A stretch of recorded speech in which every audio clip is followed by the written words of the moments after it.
the best times when you're free diving is when you can clear out your head and get rid of all your stress and your thoughts, and you can actually hold your breath longer because all that stuff is taking energy from you. So I really try my best not to stress throughout the days for things that I can't control. And I see that in today's society, right? Like it's so easy to see the news or something going on all the way across the world and get stressed about it. And that's taking energy. Like that's an energy sucker that you may not know. So I really do try to live in the present and focus on what's around me, even though it does make me sad to see some of the things happening in this world. Um, as sad as it sounds, I can't change it, or I'm not going to maybe I can, but I'm not putting my effort into it because I got other things that I'm focused on. So I'm going to focus on my little community and how to change it. Robin Hood and Little John are walking through the forest, laughing back and forth at what the other one has to say. Welcome to the RuckList podcast. We've got Danny Bolton, one of my favorite humans, and Wow. just a guy that does a little bit of everything. Danny, I don't know how you do it. I was thinking about, we literally, you texted me about 45 minutes ago, said let's record, and I'm all in. Like when Danny Bolton texts, you jump, right?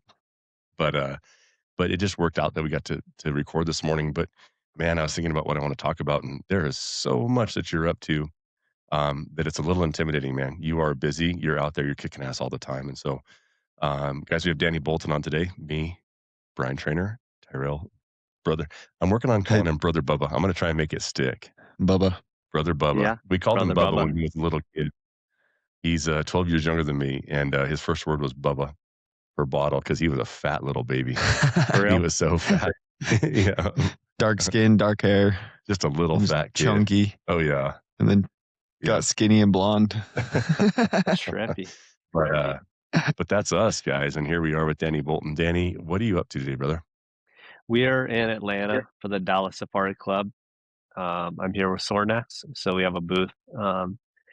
Basically trying to sell gyms to people who want home gyms in their houses. So, these people go spend all this money to go hunt Africa or wherever else they hunt and probably should be in shape to go do those things. Yeah. Yeah.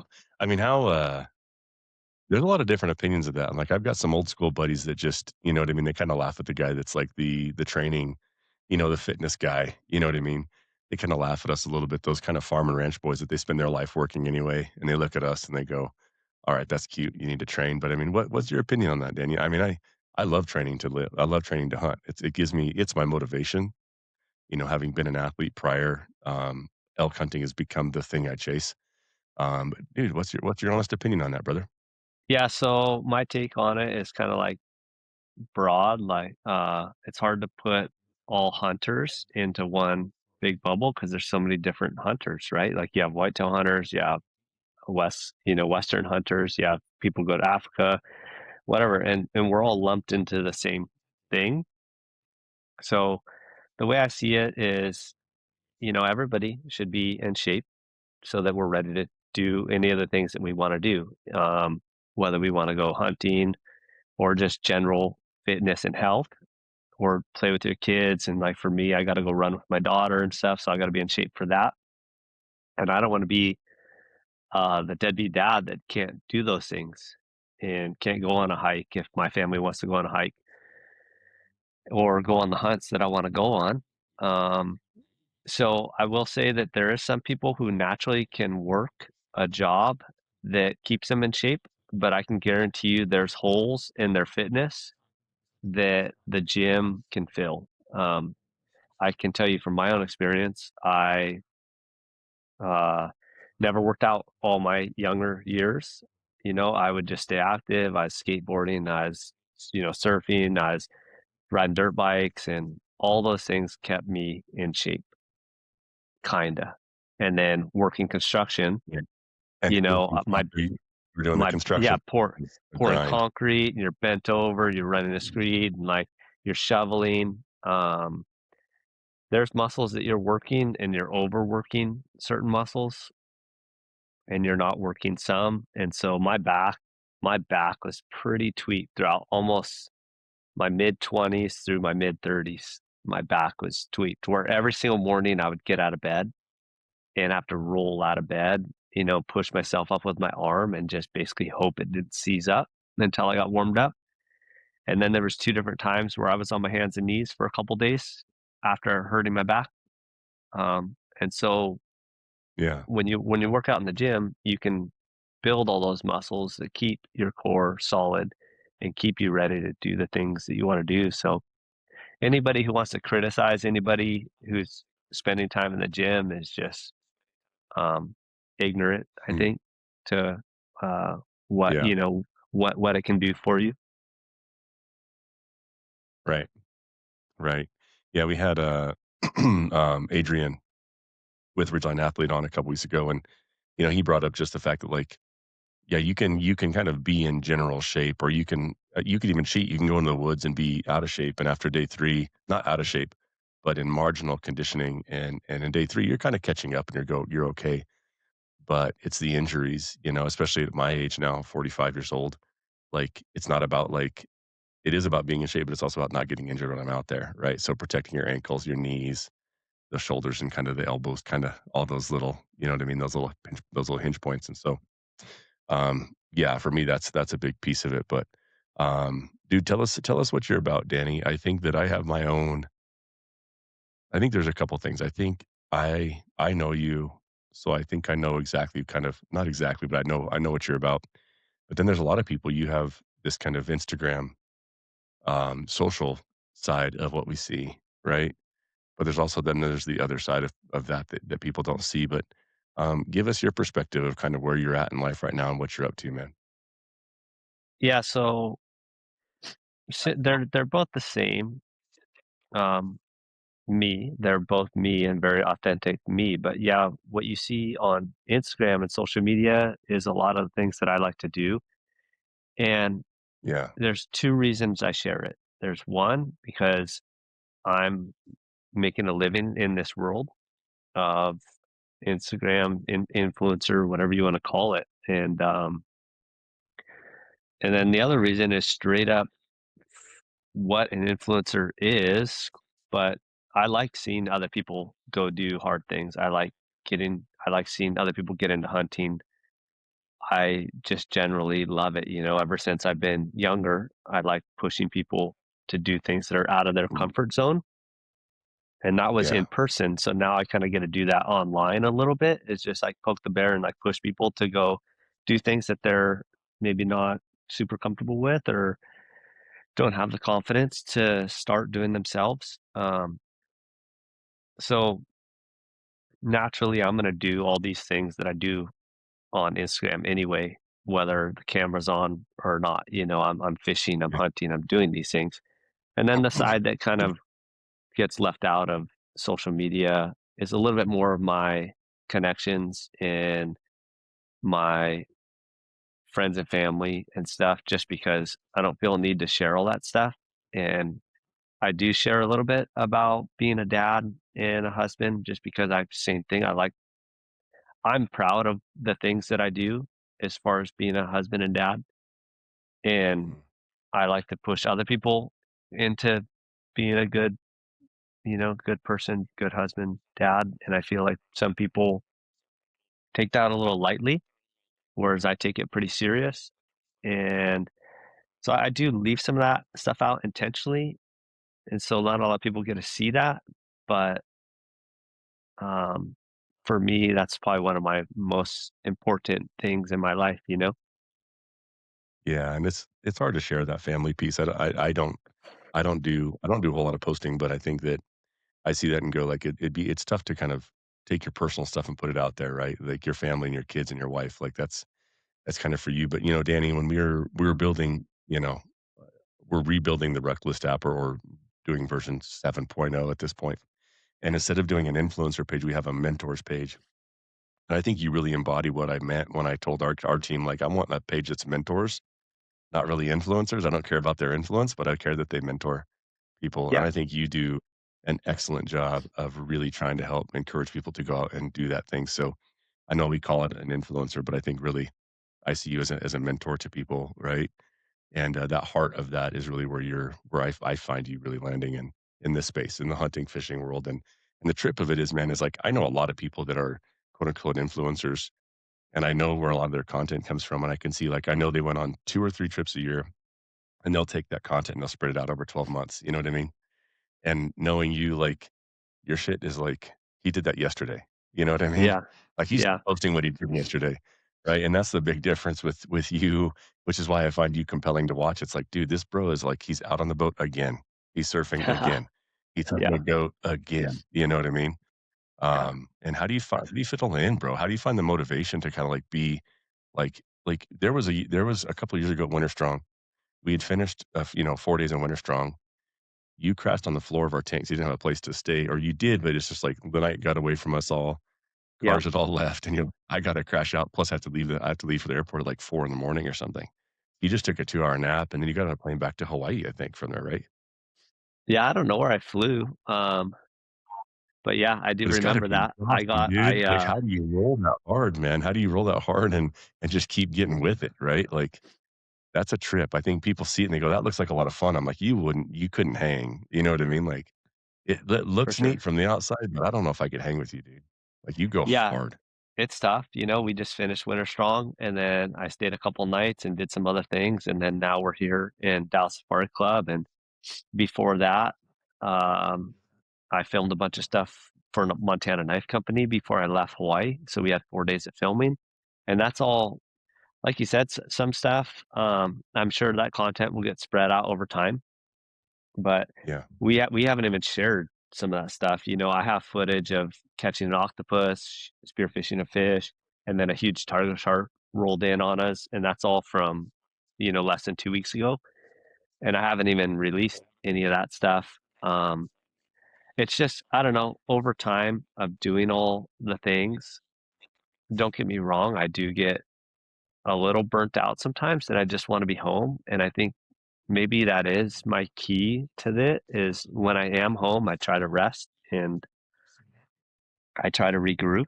Um, and I kind of just close out everything else a little bit, even though I have to have meetings and stuff and talk to people. But for the most part, I'm just with my family and just, go go running with my daughter or whatever it is, and just work on my own stuff. It is exhausting, though. Like Yeah. no joke. There's times where I just kind of shut down and don't do anything. A whole day I'll just shut down and maybe work out a little bit or just sleep, bro. Just catch up on some sleep. So maybe that's the part that people don't see. Like Yeah. I'm not gonna post where I'm like sitting on the couch all day, but there are those Yeah. days, I like kinda ask straight, you that though, like, straight honesty. how do you recover, right? Like, that recovery piece, what's that look like to kinda come back and, like, heal yourself? I think that's something that, like, a lot of us guys that are driven really to do crazy things because Tyrel, he runs long distances. I think it's insane, but doing the ultras and some of that stuff and the amount of running he has to put in to do what he does, you guys would actually probably really vibe in that way. But like, how do you recover, man? Like, how do you like? What's a tool? Like, as a put your mentor hat on for Yeah. me. Like, what's something that us guys can learn from you to go like, all right, if you want to go chase the big dream, you also, I believe you have to find that balance, right? And not everybody's the same. So what's your deal? Like, what's your way to kind of like refuel? Yeah. I would say good sleep because when I run, I can run on 5, 6 hours of sleep for as long as we have a mission going on. So if the mission is 2 weeks, like we're out moose hunting or whatever we're doing, I can do that. But as soon as I get the opportunity to sleep 8 hours a night, I'm taking it every single night. So at home, for sure, I'm like, make sure I'm in bed early, usually sleeping by 10 o'clock so that I can get like a full night's rest. Um, Yeah. and then I would say just efficiency with what you have going on. And okay, so here's a good way to look at things is when you free dive. I was just talking to Bert and the guys about this.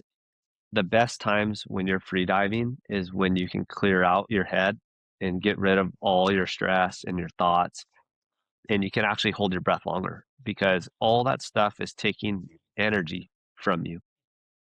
So I really try my best not to stress throughout the days for things that I can't control.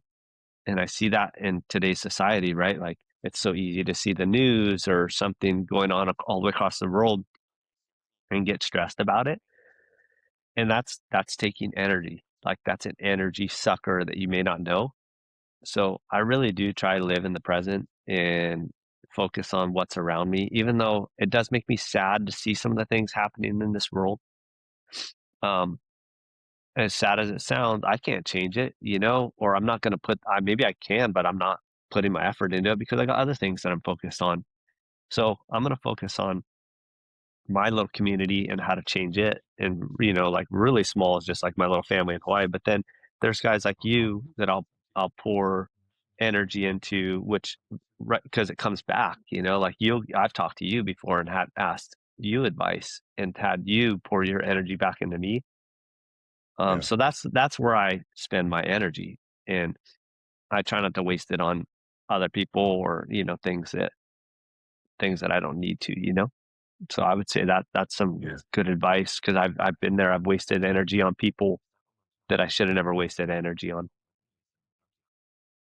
Right. Right. And you have to be really good about sort of eliminating those distractions, being aware of like what that mission is. I think that was a huge word for you though, like that hit me was like having a mission, right? And you're lucky enough to have uh, a thing in life that feels like a mission because very few guys actually have that.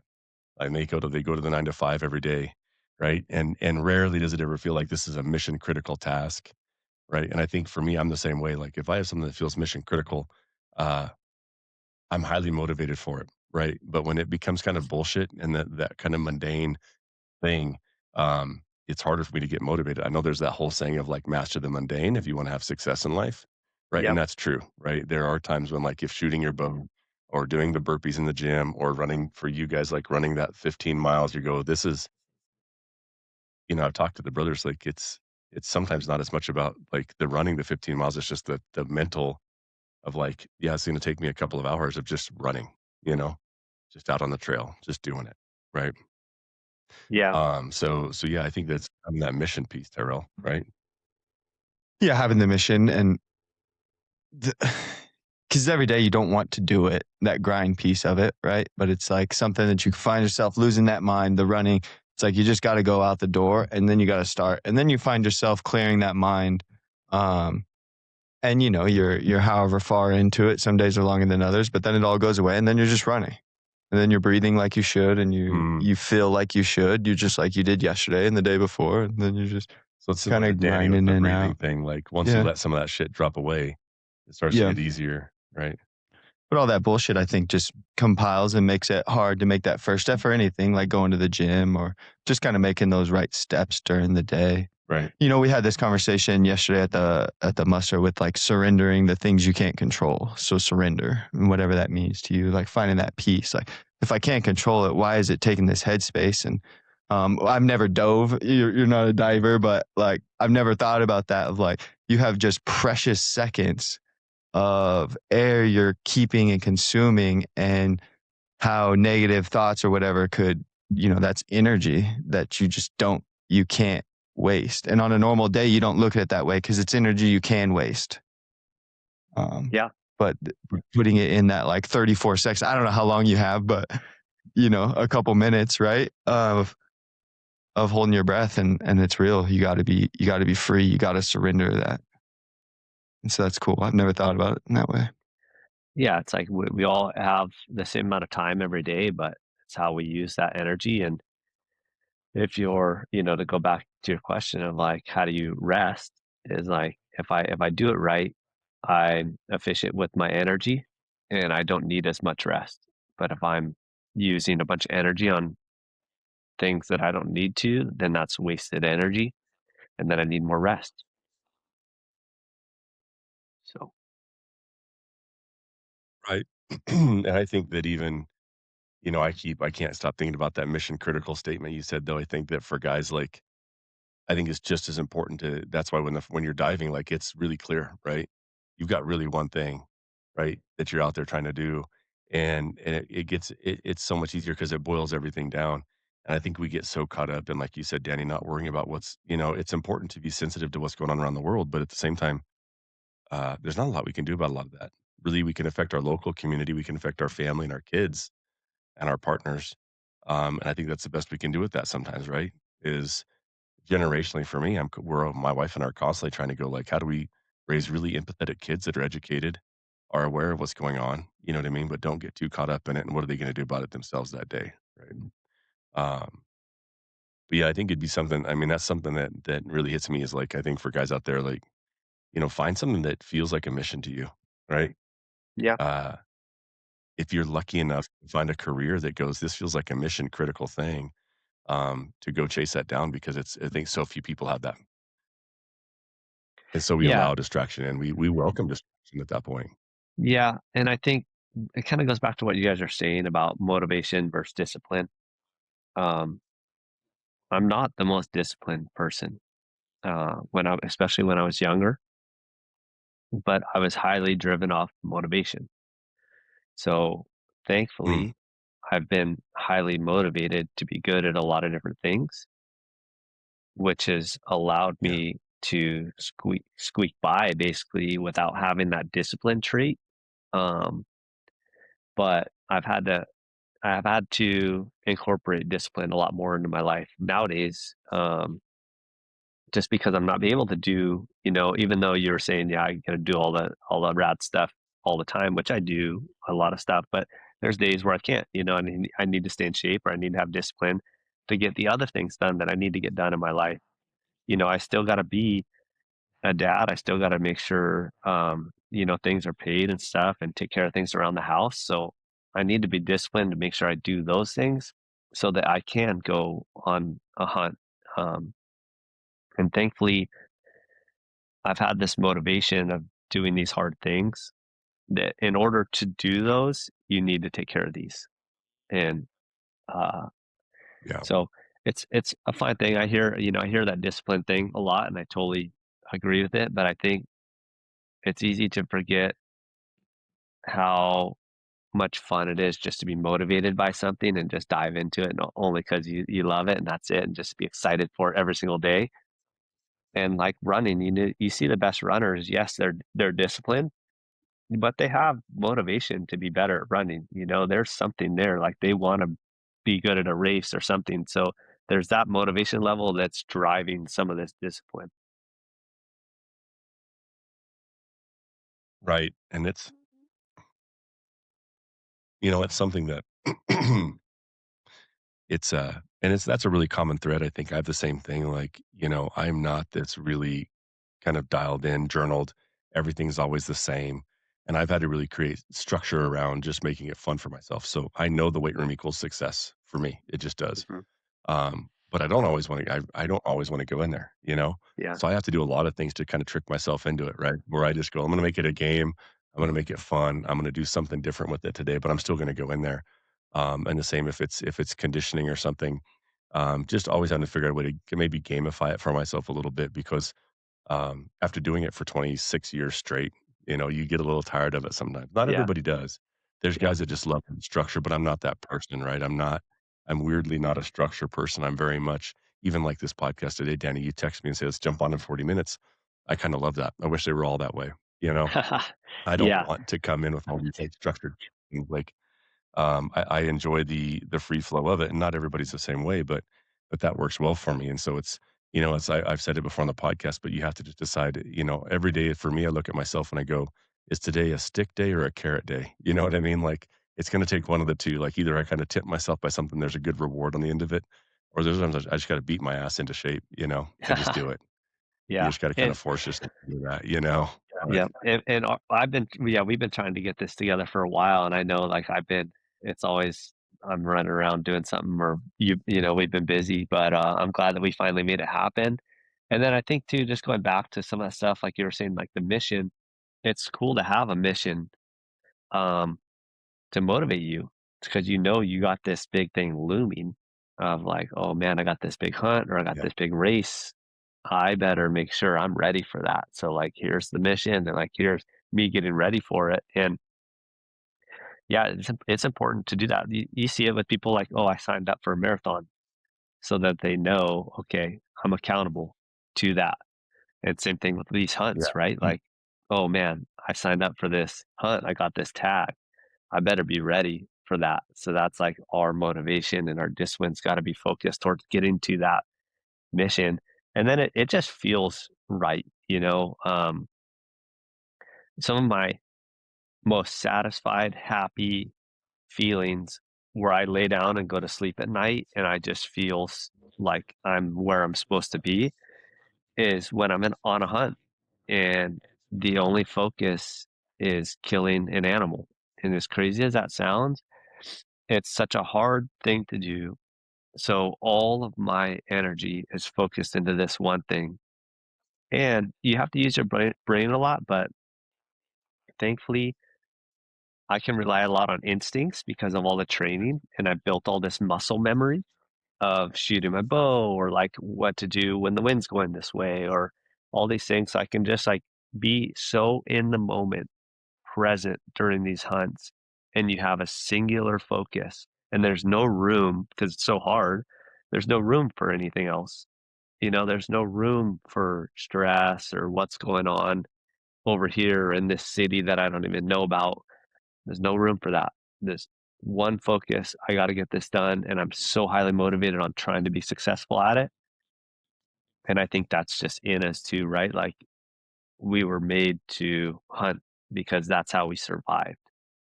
So it's like so instinctual, Right. like, got to get this animal because I got to bring this meat back to my family. And I put a lot of pressure on myself, you know. I'm not a huge, uh, I'm not very picky as far as like the animals go. Definitely, I'll like take a count of what the situation looks like and how many animals there are, what kind of big animals there are, whatever. But like my main focus is just getting one down for meat a lot of times. Yeah. Yeah, and you do a lot of just meat hunting there on the island, right? For Yeah, what you for do, I mean, sure. a lot of it is you're chasing food, you're fishing or you're out hunting. I mean, that's the coolest part about where you're at is you don't particularly have to have a tag or a specific 8-day window of hunting. I mean, you do out and actually collect food for the family. Danny, it's a trip to see, we were supposed to record a podcast, I don't know, a couple months ago. I was looking through our text when I found your email and we were gonna record, and then kinda last minute you said, "I've gotta go chase some tornadoes," you know? And not many dudes will send you a message where you're like, "Actually, bro, I gotta cancel. I gotta fly out. I'm going to Kansas or whatever. I'm gonna go chase some tornadoes in Nebraska," I think it was. And it just kinda when I was looking at those texts and thinking about you, and I was like, I mean, I know you had a mission, but it was n you I'm certain that it was maybe you wanted to chase tornadoes at some point in your life, but I think that because you started saying yes and chasing hard for one thing, I look at where you're at now, Danny, and I think like, man, like, look at all the dots that connect for you because of saying yes to a couple things early on, right? Because you really started when I first met you, I mean, your gig was you were still doing the construction thing, you were making coffee, you had multiple businesses, you were in the outdoor industry, and you were training people to do like tactical driving, right? For kind of SF type guys, Yep, in Moab, is that right? that's correct. Yep. And so to look at that, and then I get to kind of see 5, 6 years later, like getting texts from you now going, "Hey, sorry, I got to pop out to Nebraska real quick from Hawaii," which is not a small thing, and go chase some tornadoes, you know? But I think that a lot of people miss the fact that like you started somewhere with a dream that you didn't know really kind of how big it was going to get. And I don't think we've even seen the edge of what you're really going to end up doing in the industry because I think you have a dynamic personality and a different like kind of purview around how you see the industry and how you see the outdoors. But I mean, you started out way back here going like, well, here's what I've got. I've got these skills and I'm gonna maximize those skills and go do my very best within this, within my toolbox, right, of what I've got. But I mean, what it's led you to now is incredible, bro. Oh, thanks, Brian. Appreciate that. Yeah, like you said, Yeah. I don't know, Well, just like it's that saying yes, dude. It's that saying yes to something and going, I'm gonna go chase a mission. It might not be as big as you think it wants to be eventually, but you have a small mission in front of you. Go do that one first and the next one. And it's gonna lead you to something that maybe you don't even know. Your imagination hasn't taken you there yet, you know? yeah, for sure. And I had like a rough vision because I think it's important to visualize stuff and like see where you could go, but Right. I could have never imagined ending up where I ended up. So like you said, um, just being able to adapt.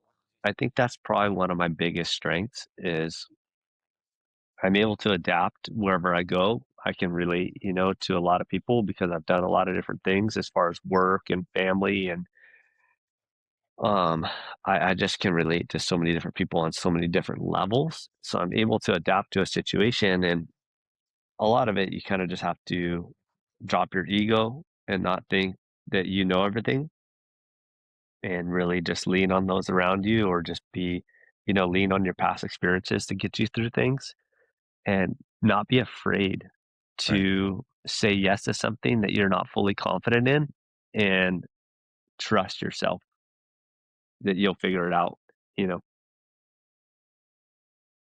Right. How do you see your perspective? Did you grow up in Hawaii your whole life? Yeah. So I was born and raised there.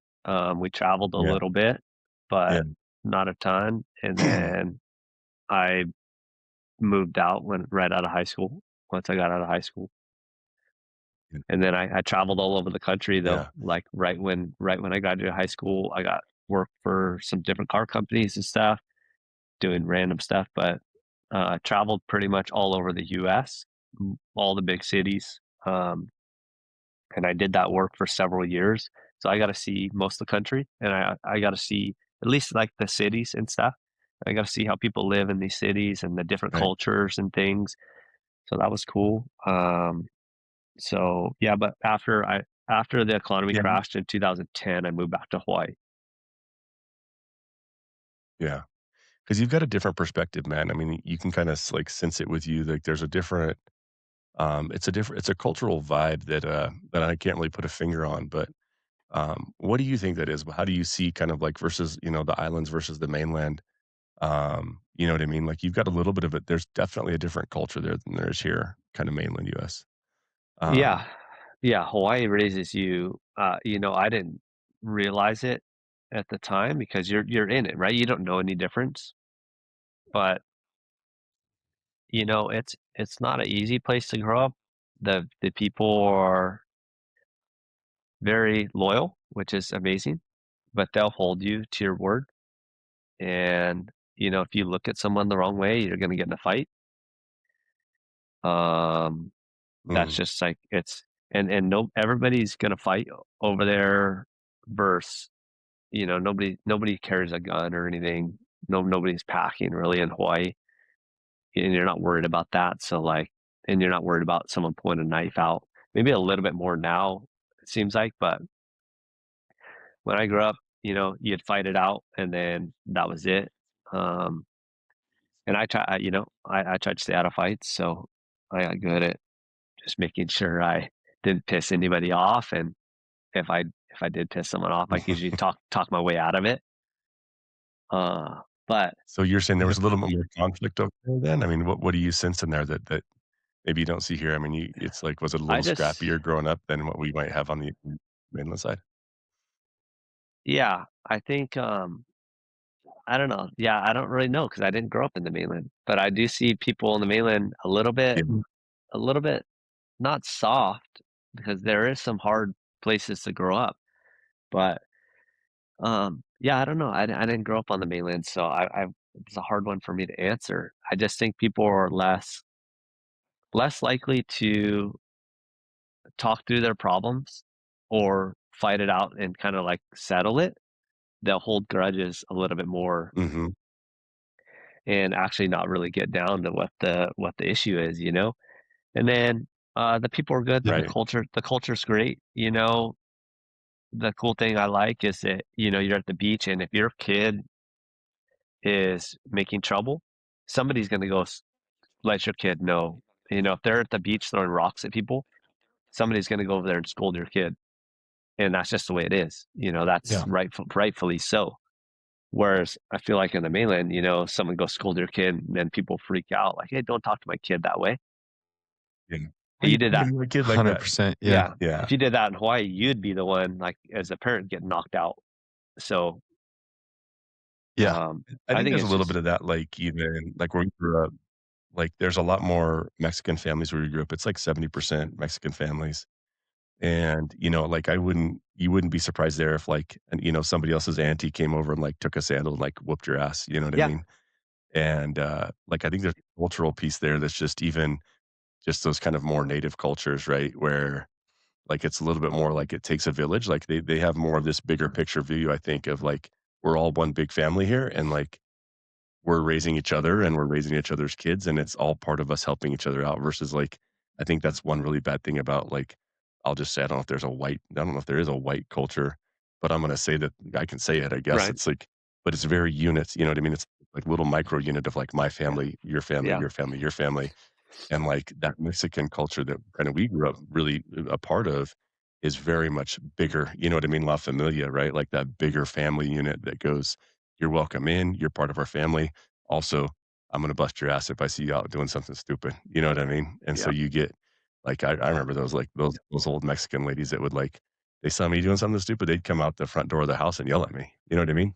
yeah. "Get back to your house," you know what I mean? "Get back to the house." I'm like, "Oh, yeah, I'm sorry, sorry. Also, can I have a tortilla?" Yeah. Real quick, and they were Uh, like, "Yes, that song is it." Like, they feed you, baby, you Oh, know? that's uh, so funny.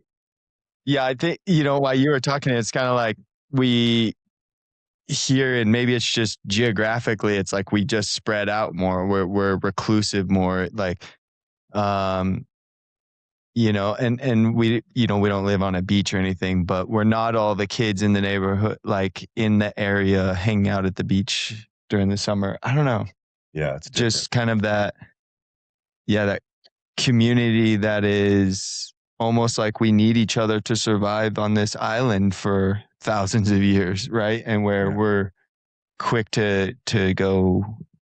I don't know. It's like we could go. I don't know some of the neighbors in my house, yeah, Yeah, and I live in a packed in neighborhood, and I've never like talked to them. I just see them drive by every once in a while.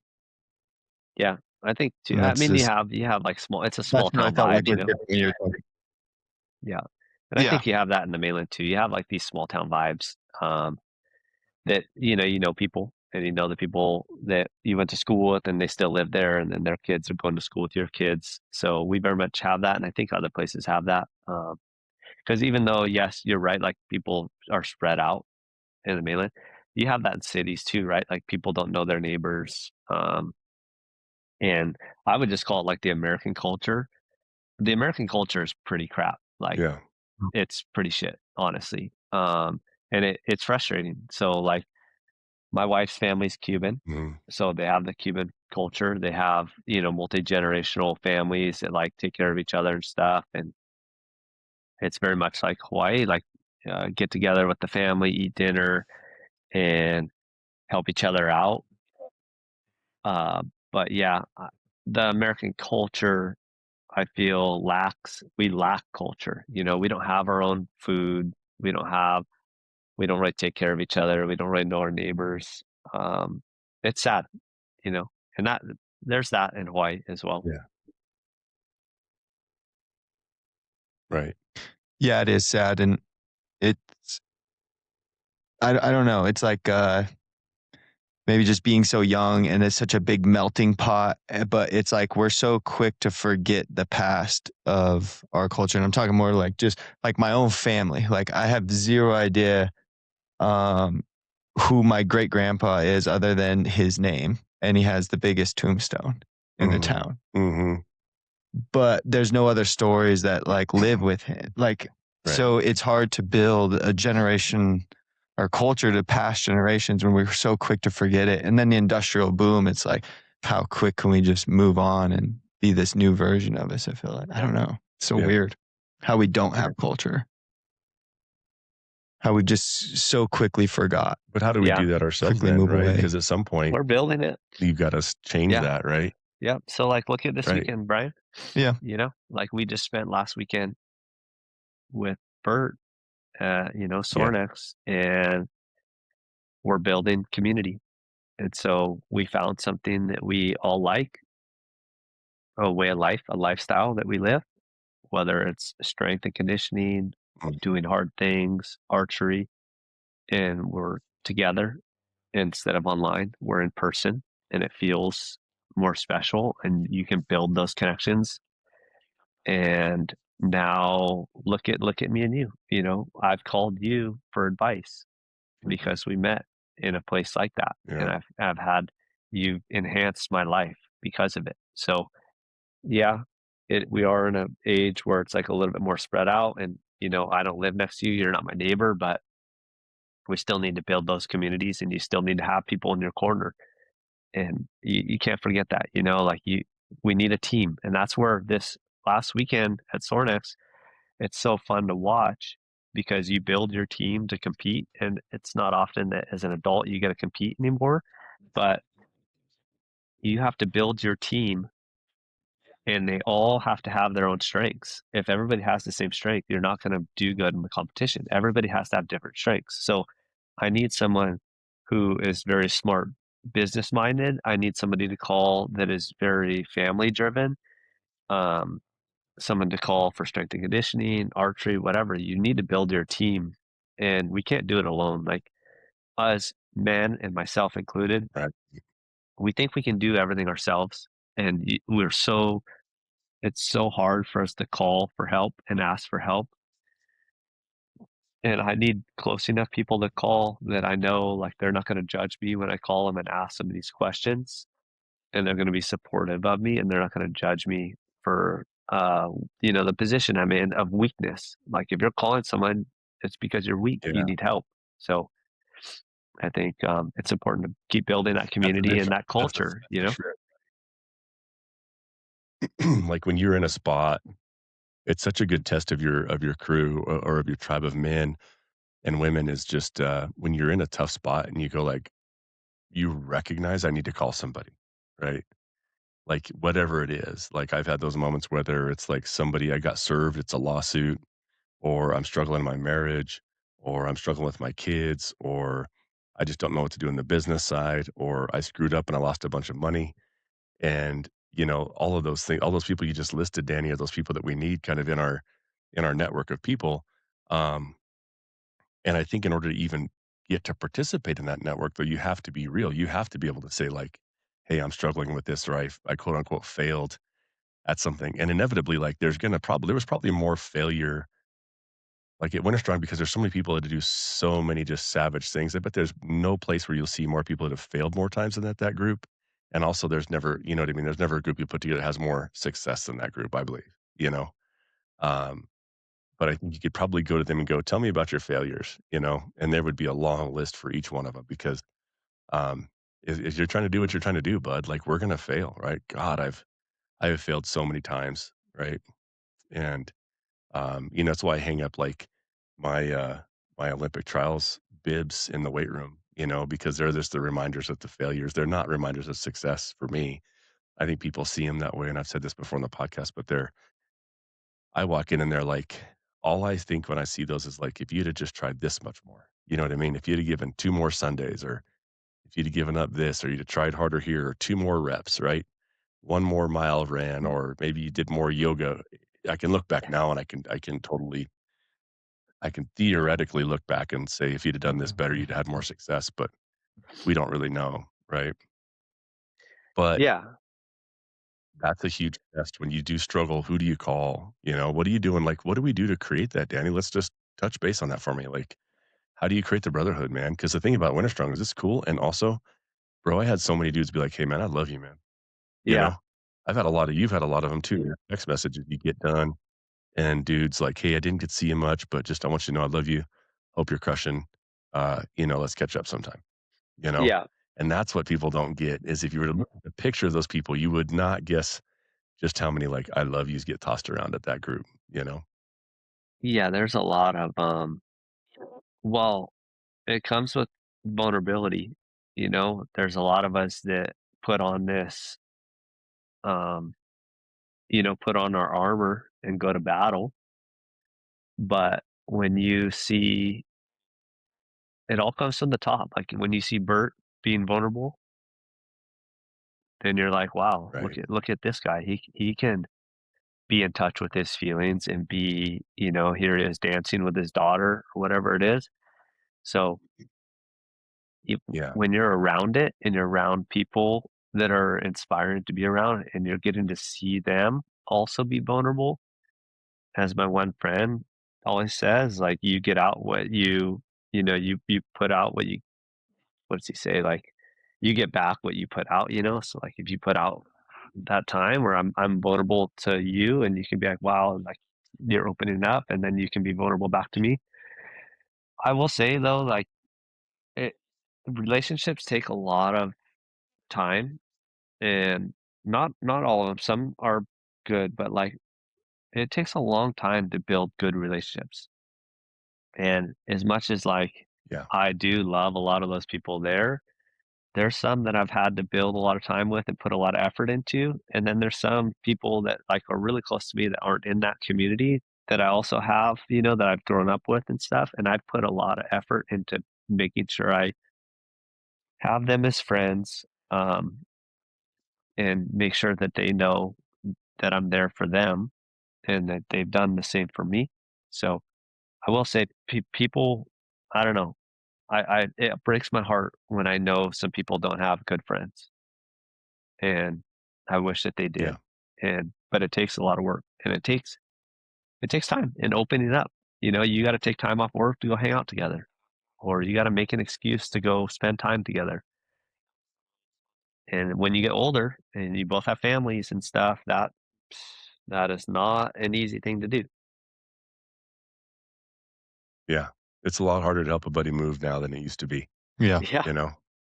Like when we're younger, yeah, man, I'll show up. And you're like, dude, bro, I don't have a free Saturday. I'm looking at the next 6 months. I don't have it. Right? Or drive a buddy to the airport or whatever. Right? It's hard. It's harder as you get older to show up in that way. And that's where just that text message. We've talked a lot about that with other lot. That's a really common thread with the podcast is just that idea, like that idea of like a dude pops in your head or a friend pops in your head, like send them that text message. I got one this morning from a buddy Caleb, and I met him. We hung out for 4 days at the rivets, hunting bears. You know, Yep. um, and he texted me this morning, and he said, just a quick text that says, "For a man to conquer himself is the first and noblest of all victories." That's all he texted me, and he goes, "I hope you're crushing it, brother." And we're back. We're back. It'll That be sounds easy. Is that sounds better. that better? Yeah. Before yeah. So, Danny, I really want to hear your moose hunting story. And I don't know if I have a really good segue into this one, uh, you know, other than just being like, dude, tell me your moose hunting story because, um, yeah, that's a crazy ass Yeah. story. So, Well, give me a second and I'll give let me it. let me give you the segue right here. Let's RuckList, right? We're preparing That's who people we are. to go and do these missions, right? These hunts and making sure that they have everything they need for them. So I can tell you, like on that moose hunt, um, I have a list of probably that gear that I brought with me. I probably would have added a little bit more anti-chafing powder, Yeah, maybe some, I don't know, Vaseline or some Gold Bond or something. Dude, my right. butt cheeks got like so chafed um, after 4 days of being wet and packing that thing out and all the hiking and stuff that we did. But yeah, I can go into that hunt a little bit, and I do. I kind of want to touch on like some of the ruckless stuff on like what you guys are going, what you guys are doing, and how that's going to work and stuff. But my friend Chad invited me up to Alaska to go moose hunting, and it's kind of one of those things, like you said, Brian. You can't say no. Like, Right. are you kidding me? Like, someone is going to invite you to go hunting. If you're not saying yes to that, you're an idiot.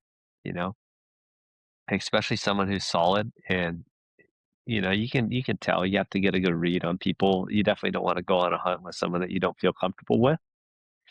Right. So we went deep. He had this spot that you ramble into, and we knew it was going to be a good ramble in there. He told me ahead of time, but usually they go in there with multiple vehicles, and everybody else kind of backed out, and it was just us. So we had our one side by side to get in there. And it was one of the wettest years that they've seen up there. Usually the roads are pretty dry. Like this last year that they went, they just rolled right in there, no problem. Like within 2 hours, they were at camp. It probably took us 6 to 8 hours to get to camp when we went, just to get to camp. So we were, going through mud puddles, getting stuck, winching out, going through bushes where the road kind of was, but it was kind of overgrown. And then you dip into big holes and get all sideways. We kind of tipped the side by side on its edge for a little bit. It was just madness. But we're loving it. I love that stuff. It's just so fun to try to get into places like that. So we finally make it to camp. And since the water was so high, there's a river nearby, and usually people don't make it up that far on that river with jet boats to hunt. But that year, since it was so much water, there was access to get in there with a jet boat. So sadly, the area that we thought we were going to have by ourselves, we Yeah. had one or two jet boats running that river every single day. And our camp was kind of like the last spot that they would come up to. So they'd run all the way up and then they'd park it right there and either hunt right in front of our camp, which we needed. Most of the moose come from that side of the river, come across the river and come to camp. And a lot of them would come and then just like we'd turn their motor shut off and then we'd never hear them again the rest of the day because they would just float back down and hunt Right. the river system. So they were just and hunting the river. They would kind of call from the boat or just kind of Yep. wait to spot a moose on the river. Yeah. So one of our best opportunities was probably like the fourth day in. We had a nice bull, two of them actually fighting on the other side of the river. We're watching them from camp. My friend would call, and every time he'd call, they'd turn their heads and look and then make their way a little bit and then get distracted. So they were doing the thing, like he would call, they'd come. And so eventually they committed to come walking right towards camp. And as soon as they dipped in that river, boom, Oh someone was man. down there. So one of them got shot and the other one turned back up the other side of Yeah. the river and ran back out of there. So that was one of our good opportunities. Did you guys have a raft? Were you able to cross that river? Yeah, it was walkable. We Okay. we It was a little deep the first couple days, and Chad had like the pants that you put on, Mhm. the waiter like legs, But even that was a little deep, so me and my cousin just stripped down into our underwear, just tied my boots and threw them on my shoulder, put them on my back, and just walked across barefoot. Yeah. And it was cold, like when your feet are cold and it kind of hurts your feet, and it was kind of a long river. So we went over there a couple times. It definitely wasn't like a barrier for us. It was lame, and I crossed that river multiple times, but it was just something. It didn't matter, right? Like the mission had to get done. Yeah, So yeah, if yeah. that river is in the way, oh well, we just had to cross it. Uh, so we hunted the whole season. And one other opportunity we had coming in, and so this bull's coming in, and somebody was riding their quad on the road where he's coming to camp, and just rode right into our camp. And this bull held up at like 300-400 yards and turned around and left. And I wasn't at camp; I was down below because Yeah. I was set up with my bow and everything. And so anyway, we had a real rough go. Like How many days is the season, Danny? the season's only like 10 days. Okay. So we went in 2 days early. So we had been there, so we get towards the end of the season, we had been there like 11 days or something.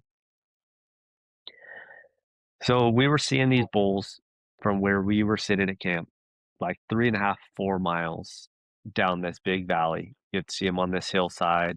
And moose hunting, it's a big no-no to like not shoot them close to camp because you got to get the meat, you know? But I come from like an elk hunting background to where you spot and stalk them, Yeah. So I'm like dying the whole time, right? We're seeing these bulls back there, every other day or every third day we're seeing like a big bull back there. And I'm just waiting for him to get called in, but I'm like just like what are we doing? We should be over there. Yeah.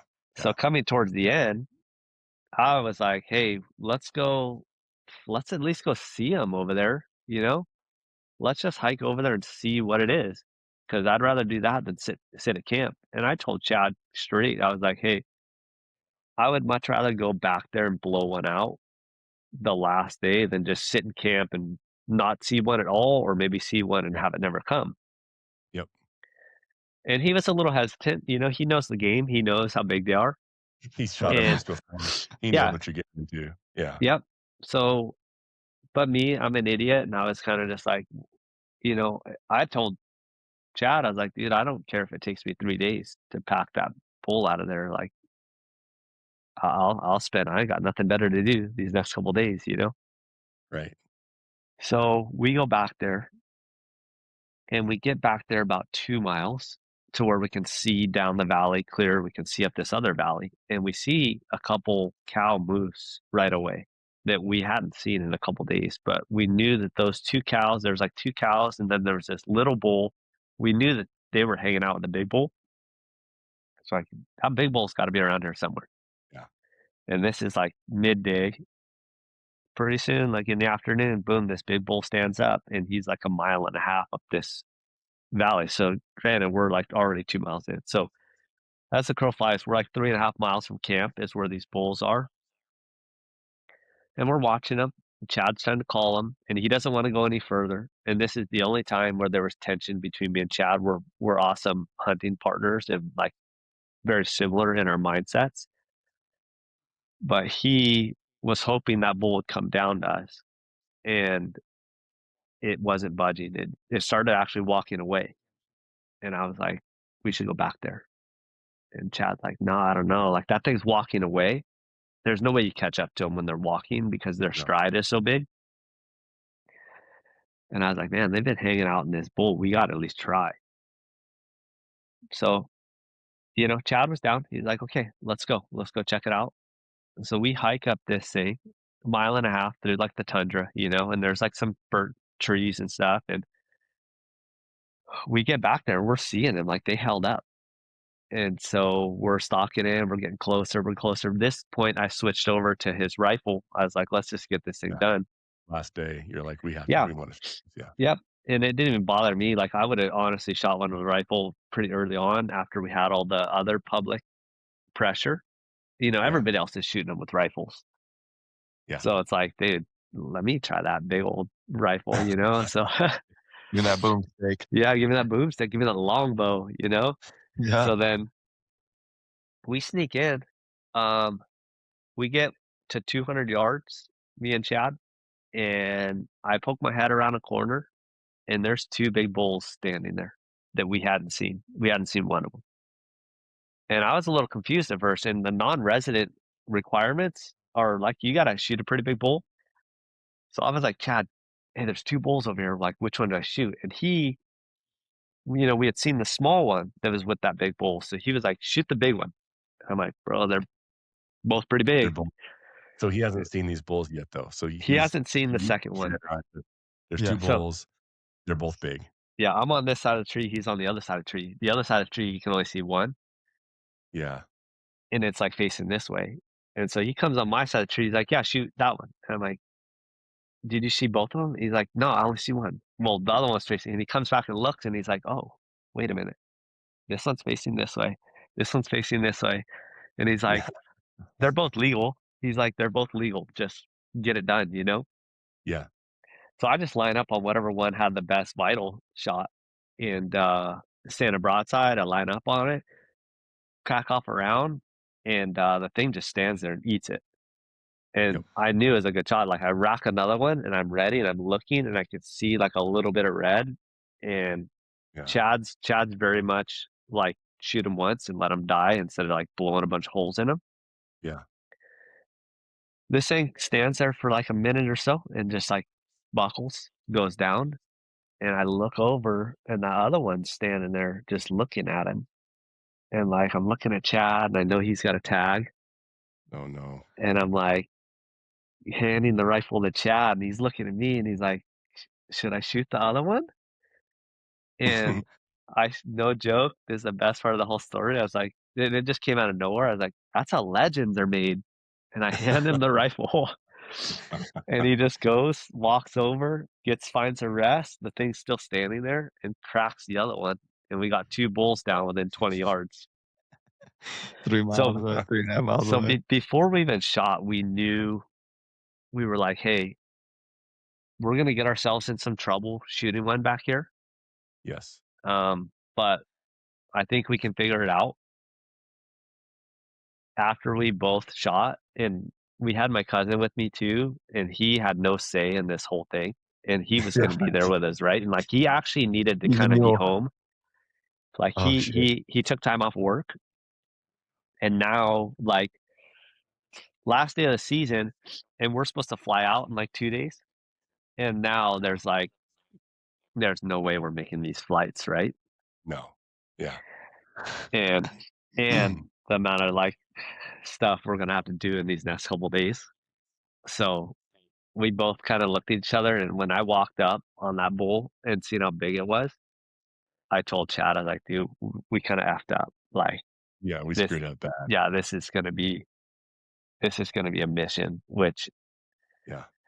it honestly felt good because it was like, "Hey, this is, like, a rough idea of what we think, but let's just do step 1. Like, we need to get these things cleaned, and then we'll Mhm, worry about step 2."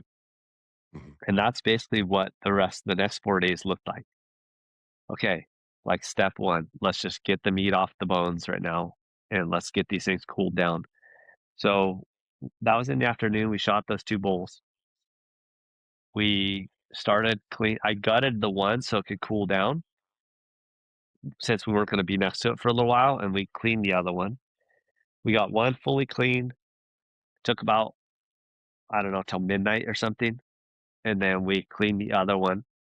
All not a huge concern for bears, but it did pop in my head every once in a while because it's pitch black and, like, you're in these big bushes, and your head's just you're down, dude, you're focused. Yeah. You got so much work to do that you can't think about anything else, and then every once in a while, you'd like, "Uh-oh," like, you'd look around, yeah, like, "Okay, I guess there's no Yeah. bears," you know, and Yep. we got it all cleaned, Yep. got all the meat off the bones, which was a lot of work, like, looking you're just Yeah. in the moment, you're just like, "We gotta get this done." So, get all the meat off, and we kinda had an idea that we could get the side by side kinda close. Um, we thought we could get it across the river at least, and Mhm. then so we're like, "Okay, let's get back to camp. Let's get squared away and see how close we can get the side by side and what direction," because we didn't wanna start packing stuff till we knew where we were gonna pack it to. So that night, we packed all that meat off of those 2 gut piles, probably like 300-400 yards, like, out pretty far, honestly, like, when Yeah. he first told me how far we're gonna pack them that first night, I was like, "Do we need to?" You know? Like, I Yeah. was making so many excuses in my head, but I was like, "Okay," because those rear quarters are 130 pounds, those front quarters, it's 600 pounds of meat per moose. So we How packed many 600 pounds, how 1,200 many pounds trips of meat. per like, per moose, how many trips is it, do you figure? Like, how many Uh, loads? so it's 4 quarters, Yeah. and, like, dude, a couple of those we shouldered because we didn't have like we had one pack frame between the 3 of us because we went back there not we went back there to our normal packs, and I had a pack frame back at the camp, Right. and I was thinking we'd go and, like, get the side by side, but, like, I forgot about having just to get them off the gut pile, so mistake on my part. So we were shouldering, like, 130-pound quarters walking through the swamps, and then, it's 4 quarters and 2 scrap bags of stuff, so I'd say 6 loads per moose. Mhm. There's 3 of us, so there's 12 loads, so we each, did, uh, 4 4 trips. Yeah. We did right? Yeah, 4 Yep. trips, and then I think we just kinda left the heads nearby, and I got those the next day, because I wasn't, like, worried about those. Yeah. We got all the meat off the piles, and then we hiked back to camp, which is 3.5 miles away. Then got some food, got refilled on water, was out of water when we hiked back to camp. It was like picking blueberries and delirious. We refueled, got the side by side, figured out how close we could get, And once we got across the river, we had to walk in front of the side by side to kind of like figure out where we were going to drive it and make sure there's no danger. So like, oh yeah, we can take this trail, take that. So we ended up hiking all the way back to where the meet was. We got the side by side within like a half mile, which was incredible because like Oh yeah. it was going to be a mission. So we got all the meat to the side by side, loaded it completely down. I took all the knuckles off, all the quarters and stuff, tried to lighten them up as much as I could, cleaned up the heads so that they were as light as they could, loaded it all up by the next day. So like 24 hours from when we shot it, we were Right. loaded up. So within, I'm walking in front and like kind of trying to go back the way we came. And then Chad would go by us and pass us and go as far as he could till he didn't feel safe and stop. And then we'd walk and make sure the trail's good. Well, he passed us one time, but when we were driving there, it's all these dead trees like this, and he was pushing some of those over. And so they're facing this Mhm. direction. So coming back, one of those logs poked a hole through our radiator. And like he comes to a stop, and I can already smell that like sweet antifreeze smell. And Mhm. like I see him like poking his head around the corner, like looking, and we roll up, and he's like, dude, I think I hit the radiator. So we look, and it's a solid hole, and it's just draining fluid out. And the side by side, instantly overheats, like how hot those things run. So, you know, thankfully I have, the training that we do for the military, and I have experience doing the off-road racing thing. And those guys are knowledgeable too. So we took the radiator out and all the cores, and it has all the fins. So we cleaned up all the fins and then crimped all the cores so that they wouldn't leak as bad because they're just like an open tube. So at least we like Yep. rolled them back on themselves. And I knew that it was going to leak. So I left those guys to do that. And I was like, okay, I'm going to walk back to camp and go get some supplies, which is some egg. We had some eggs, and then we had some oatmeal, and we had some black pepper. So my knowledge with that is that you can stick it in the radiator and help seal it up. So I walked Tell us more. uh, Tell it. Yeah, yeah, that's I'll your walk knowledge, not our so I'll knowledge. walk a little Yeah. bit more talkable. So I walked the 3 miles back, 3 and a half, I don't know, it was like 3 miles back to camp while they crimped it, then 3 miles back, so there's another 6 miles on. We had to cross that river twice, strip back down. I get back, they had it all crimped up, you gotta heat the engine up. The water in the radiator's gotta be hot from the motor. Hmm. So then you pour some of that eggs in Would you there. just pour regular water in there? Because now your radiator fluid's gone, right? Yeah, we Or poured just swamp water Cool. in. We just just swamp found water like in a it. puddle and like tried to Yep. keep the dirt out of it. Yeah. Used our water bottles and just filled it up. And then once it got hot, we poured, you want egg whites if you can. So, because think about an egg, and the egg whites are rubbery. Like Hmm. the egg yolk's not going to do shit. Like you want the egg whites. So it turns into like a rubbery, pieces of egg white that gets cooked in that boiling water. And then those eventually find their way into the cores that are leaking, and they help seal up all those little cracks. And then you take oatmeal, and oatmeal, same thing. It's like little fine, flat pieces of oatmeal, and Yeah. then they get in, they swell up. Yeah. So you let that cycle through the system, and then black pepper is even finer, and it swells up as well. I didn't know So that. Yeah. within 15 minutes, this thing's pretty sealed up. And it actually kept getting better and better. Like we added water the first 15 minutes, and then as we went on, it started not even leaking. Chad drove that thing for a year after and totally forgot No about it. No way. Yeah, way. he totally forgot about it and ended up like, oh, I guess I should fix that thing. Fuck. Just with a So bunch of egg and pepper and oatmeal in there, huh? yeah, Salad up. little breakfast smorgasbord. So yeah, we ended up getting that meat out across the river. Once we got it across the river, I felt a lot better. And Yeah. then it So really still, anything would work if you're fixing that radiator. I just love this from a technical perspective. I'm thinking like biscuits and gravy might work in there as well, right? Some flour or something yeah, that's just gonna jam itself in that radiator line. yep. That's So a trip, dude. we got it pretty sealed up, and we were feeling pretty good. We got back to camp that night, Yeah. so All the meat, all the meat at camp. everything. Yep. Yeah. And then the next day, we slept, a couple hours because we got back to pretty late, and we slept till 6 in the morning. We woke up with like an uneasy feeling in our stomach because the road to get to camp was so brutal, Yeah. and we knew going back we had 3 trips we needed to make. We needed to make 2 trips with meat and 1 trip with camp because even though we made it back with all that meat, 1 trip, Yeah. it technically needed to be split into 2. Like, that was a Yeah. lot of weight. So, we ate some breakfast and then just started going to work, and we took the first load out, which was meat. We got that to the truck, barely made it out, got stuck multiple times, Yeah. and was because we were the first ones in there. And there's a lot of other camps in between his camp and the road. And so there was people who came and gone, and now we're after the season. This is the day after the season. Everybody left. Like all the camps were empty. We were the only ones left out there.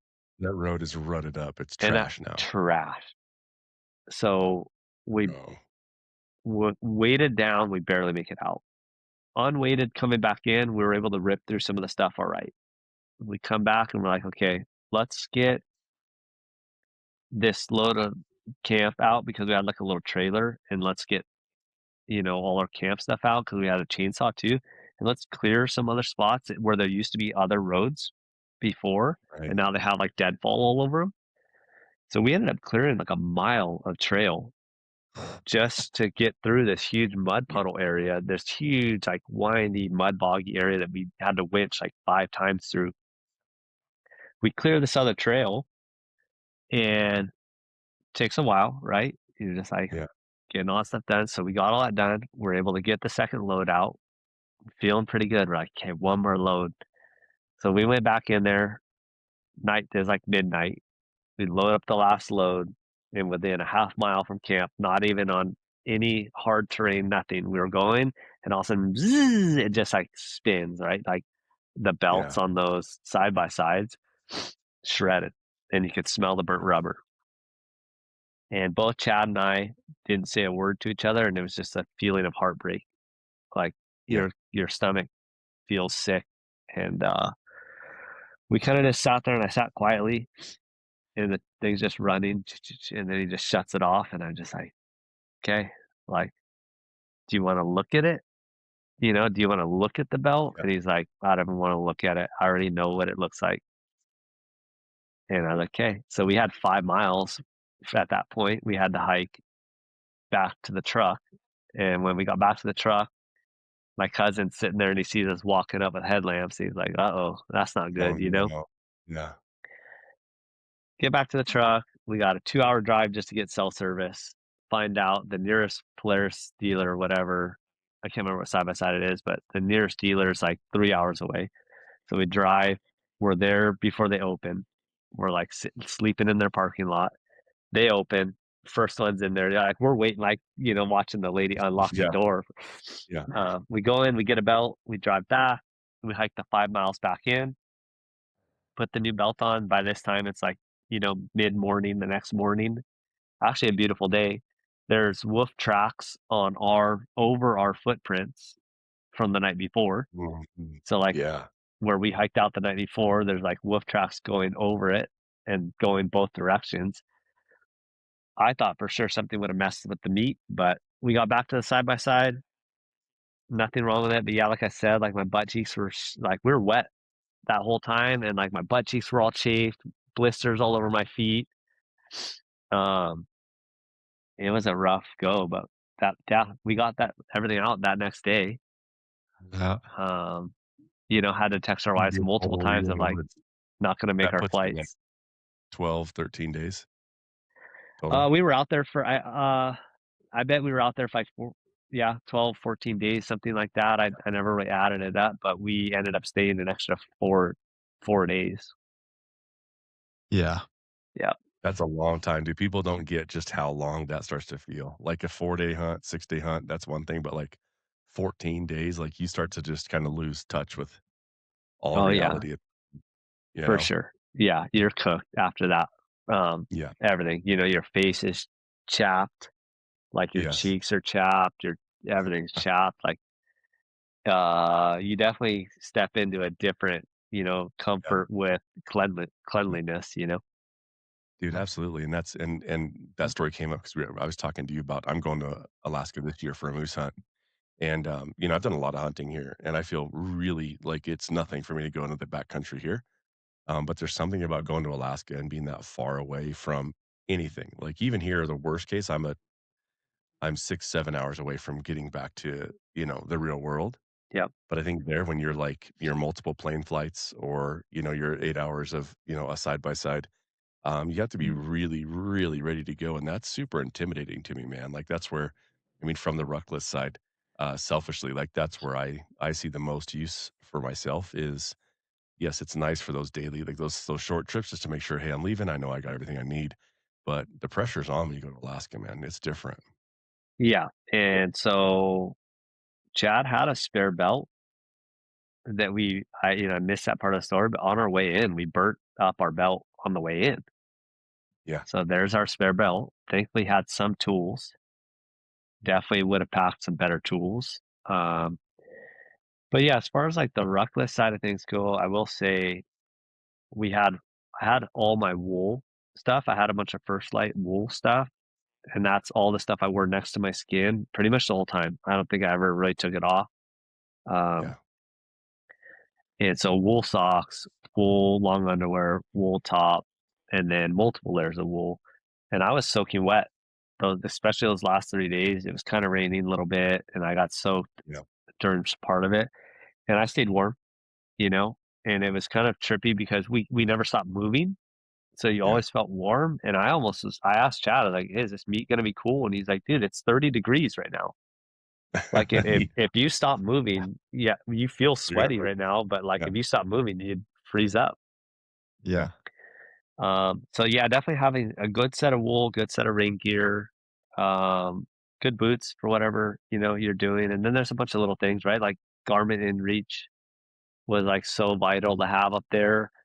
Um, a good knife and a way to sharpen your knife. Like I think I had two different Montana Knife Company knives, and then I had a work sharpener. yeah, yeah. You What need knife do you carry? Knife do you like from those guys? the Blackfoot. It's kind of Yeah, like the go-to. Yeah, you can't really go wrong with the Blackfoot.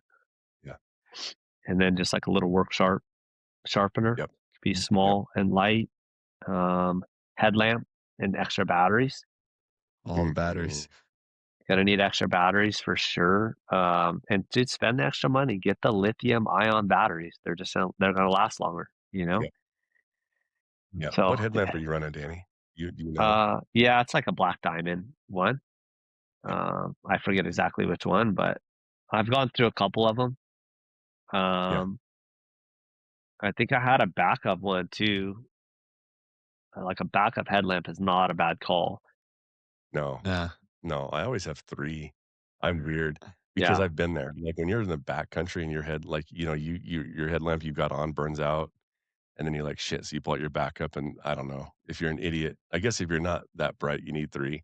But I've got this really tiny little black diamond one that fits in, like, I don't even know, maybe it takes up room, about same right, like, sizes of my watch head. yeah, yeah, It's really small, it always lives in my bino harness at the bottom of all of my I have, like, one little pocket that's just like my junk drawer, it's like chapstick, extra headlamp, toothpicks, you know what I mean? My calls go in there.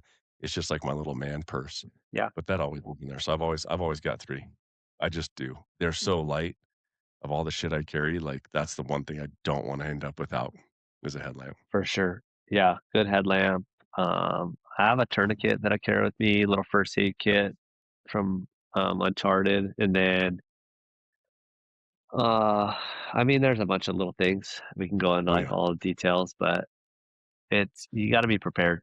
And the easiest is just laying it all out. And I like the idea of having it on the app because then I could see what I packed last trip, or I could see Yes. what you Yeah. packed. I could like look up what's he pack, and then like, oh yeah, maybe I should pack that, or like the little dark energy charging packs.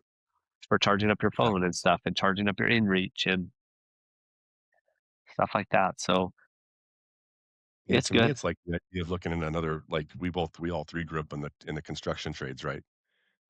And I think anytime you can like look in a guy's toolbox and see, like even if you're finishing concrete, right? You look in a guy's toolbox and you say, like, what's that little trowel? There's every guy that finishes concrete has got a trowel that he bought and then he cut down Yep, and it's modified, right? He cut the back off of it, he cut a little curve on the front.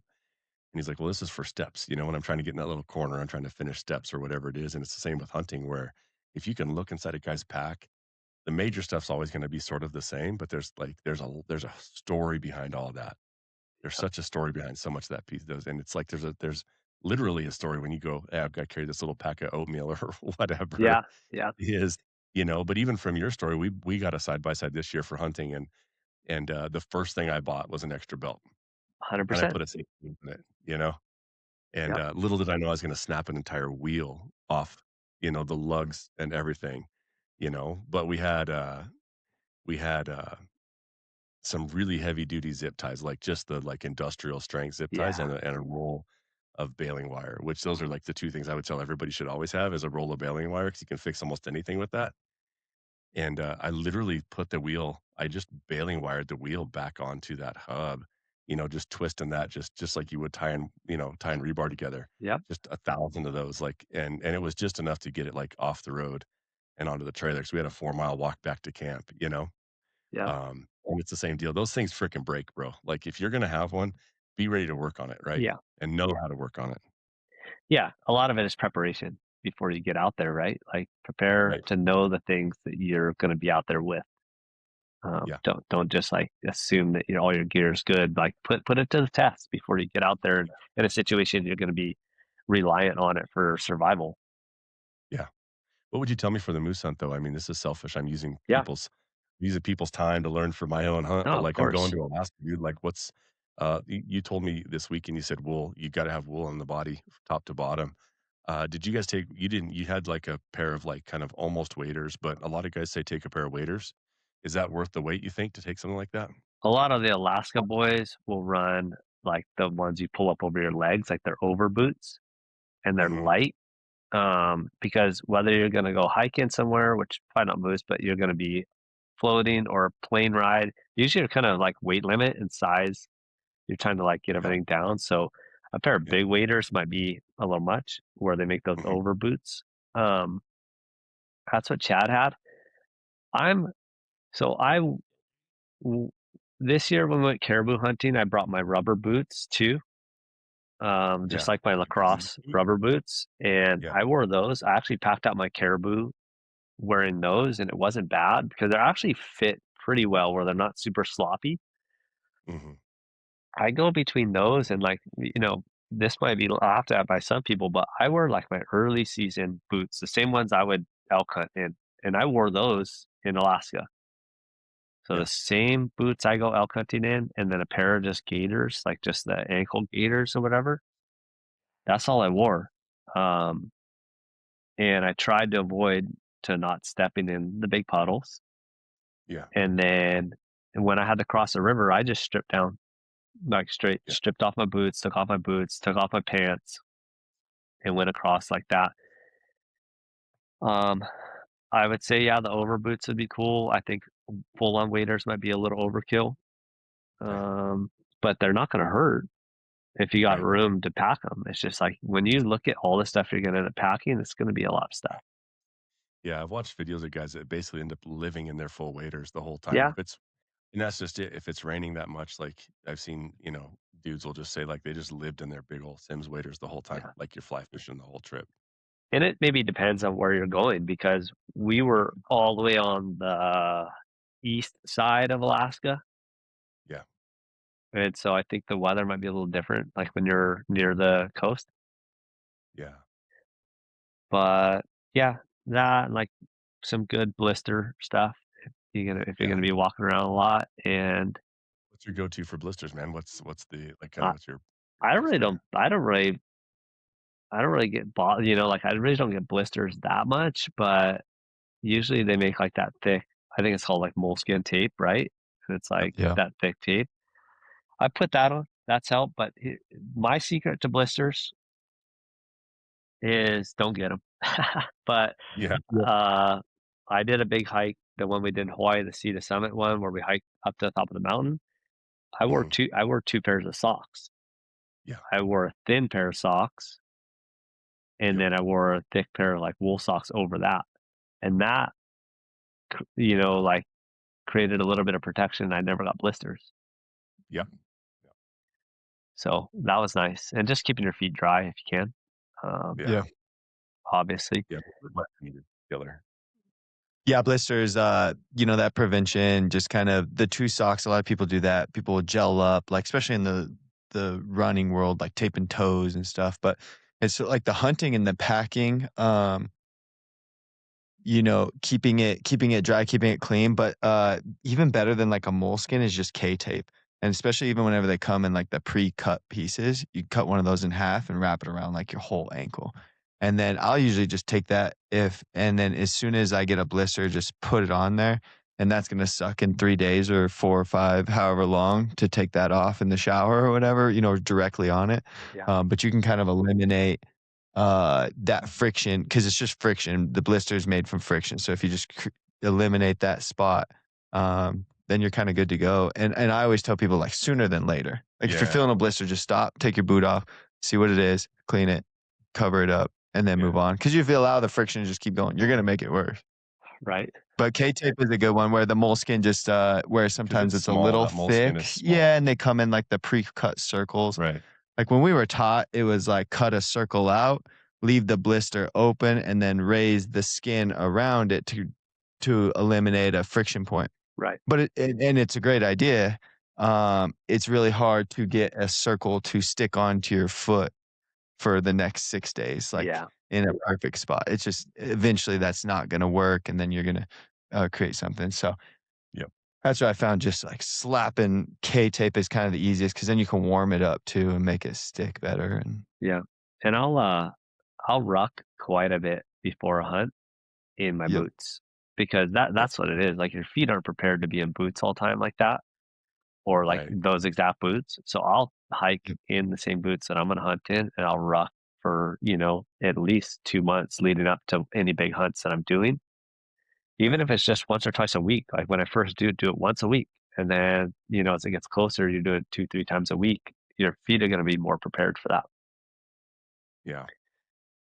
it's Yeah, fun. dude. I love it. Before we go, what Yeah. one last tip, brother? R- No, what do you got, dude? What's up, Bubba? Yeah. Okay, back to Moose story before we move on. Uh-huh. Yeah. I guess hindsight, we get to Monday morning quarterback it. Like, what would we learn? What would we do different? Would we shoot the second one? Would we go in the 3.5 miles to begin with? Oh, 100%, dude. I wouldn't change a Yeah, thing. Like, yeah, and if you're looking at hindsight 2020, I would have just went back there earlier and not waited until the last day. Done true. You it day know? Yeah, yeah, one. yeah. Day Yeah, one, just go back there. yeah, Day one, go kill 2 moves and spend the rest of the season. yeah, all Yep. fresh, dude. Go back there all Yeah, fresh and not worn down after 10 days of hunting. Yeah. But yeah, there was definitely a feeling like you're saying of feeling alone out there. We shot those moose on the last day of the season. Then the next day we were packing them out and I watched a jet boat come down the river with all their camp and Yeah. I had this feeling and our side by side just broke at this point because I was walking back to camp and I had this feeling of like there goes probably the last humans that are around this area for a Yeah. long ways and that there they go, and they're not coming back. Mhm. And I just had yeah, this like empty feeling of like, oh boy, we're out here alone now. yeah. You got to You start watch it. probably trying to wonder, like, how much does a helicopter cost to get Yeah. back here? Like, how much Yeah. money do I have in savings? Can I just call a helicopter? What's it gonna take? Yeah. It's crazy. Nice. Well, that's how legends are made, right? That's how Don't legends are change a made. thing. That's right. Dude, it's so fun. That's sick. Well, dude, Danny, thank you so much for coming on, man. I know you guys are out there. You got a job to do at the Dallas Safari Club this week. You get to go be you, sell some weightlifting. Are you guys set up? Do you have the outfitter rig? What do you guys have set up like for Winter Strong? Oh, Not Winter Strong, but for some next stuff. yeah, they have something similar to the Outfitter rig, but they have like a customized Dugga Boy one that they did that's like a tan and black. It looks rad.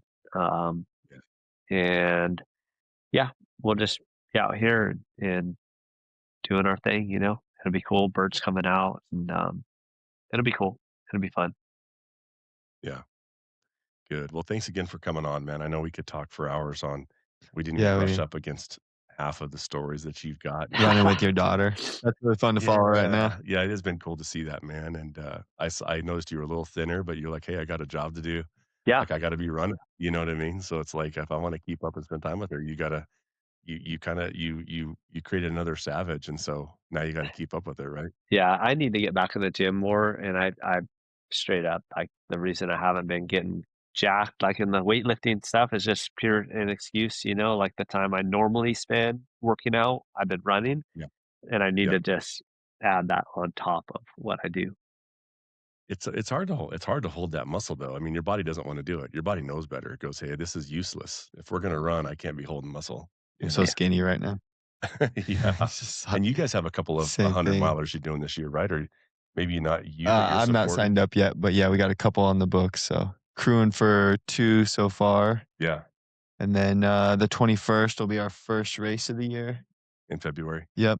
And that's And just then laps, right? Where you guys do kind of a yep, that'll be a 6-hour race of it's a new we this will be 6th or 7th year doing this race, but a new course this year, so I'm not sure. But typically in the 6 hour you just swap two loops, 3-mile loops, 3.5 and 2.8 or something like that. Okay. it's just as many laps as you can get And in then 6 yep, hours. 6 hours. And so this one will be a good one to just test the metal and go hard for the 6 and Yeah. Give me some 12. advice. Because yeah, last year I need like things, right, to goals that I need to set for myself. So when I started running last year with my daughter, I like, okay, I'm gonna start setting these goals. And I knocked most of them out of the way other than I was gonna do a marathon. And Yep. I usually don't even sign up for races. I'll just do it one day. Yep. Um, what kind of fueling and hydration, how should I handle that? Typically, okay, so it kind of depends if we're running like a marathon. If you're running a marathon and you're trying to um, have a goal of like a time. So say we're, I'm gonna you run a know, sub. I'll probably run like a 8:45 pace. okay, perfect. There, fueling and stuff. I'm not good with the marathon and what that looks like. Like longevity, I'm looking 200 calories. Um, per hour per se. I'm trying to get, 100 of that of carbs by doing trail math. A marathon, I don't know. A marathon scares me. The 26.2 of running at a under 9-minute pace. I personally haven't experienced that, so I don't know exactly the fueling for that. But if I were to go into it, I'd keep it pretty similar of like, I'm gonna try to get 100 calories of carbs an hour probably. Okay. And that is gonna come strictly from a gel that I'm gonna carry on my person. And those, some are carb boosters, but generally you're in about that 150, 90 to 150 calories, and then some are strictly carbs. And then in there, I'm probably drinking all water. Um, but I'm trying to probably consume I don't know what it'd be like on a marathon because you're not gonna probably I don't know, are you gonna carry water? Yeah, I could just leave Well, it I guess somewhere with the and grab it. training yeah, grabbing it, and then there it'd be just I'm taking as much as I can. Okay. Like, if it's a Gatorade cup, I'm swigging 2 of those if I'm thirsty, and if I'm still thirsty I don't I Yeah.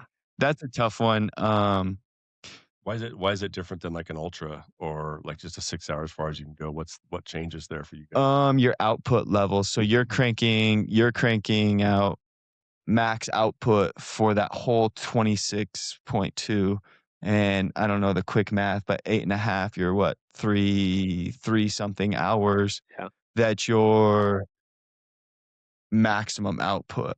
Right. And if I'm going 50 miles, um, I guess output is like maximum, but I'm not like red like You're not redlining because you gotta pace yourself a lot I'm more. I'm going to sit and I'm gonna eat here, and I know I'm gonna get these calories in, and I have this carried, I have this carried, I got my whole pack on. Yeah. Right. So I'm not a good marathon kind of runner.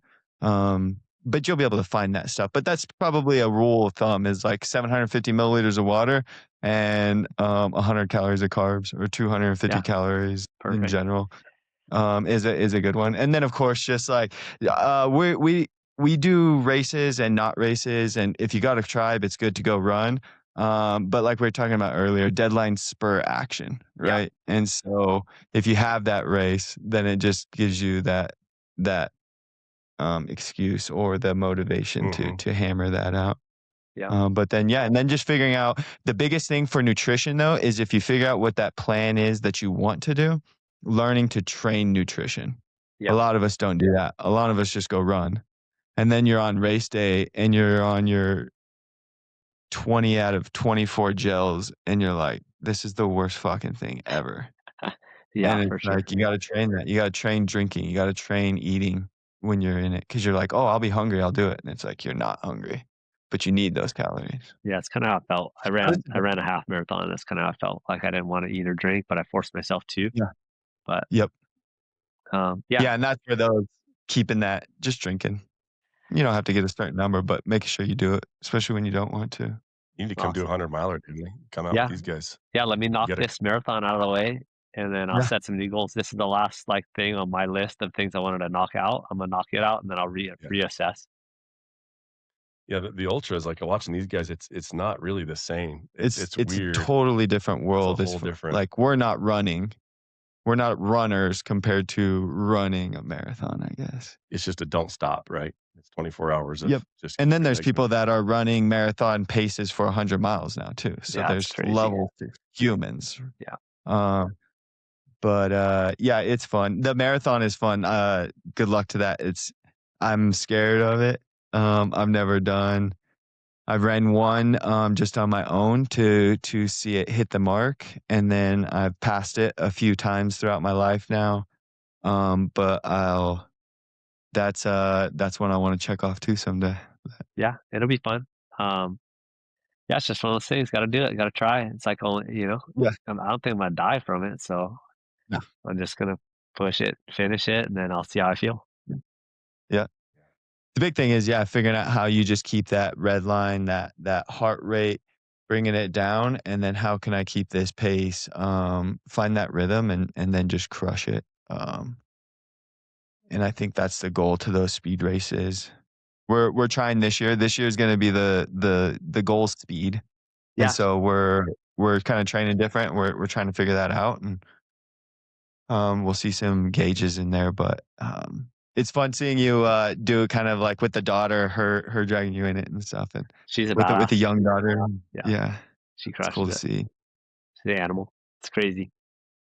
It's spending crazy. that time. Yeah, Good, cool. dude. It's Well, fun moving the body. yeah.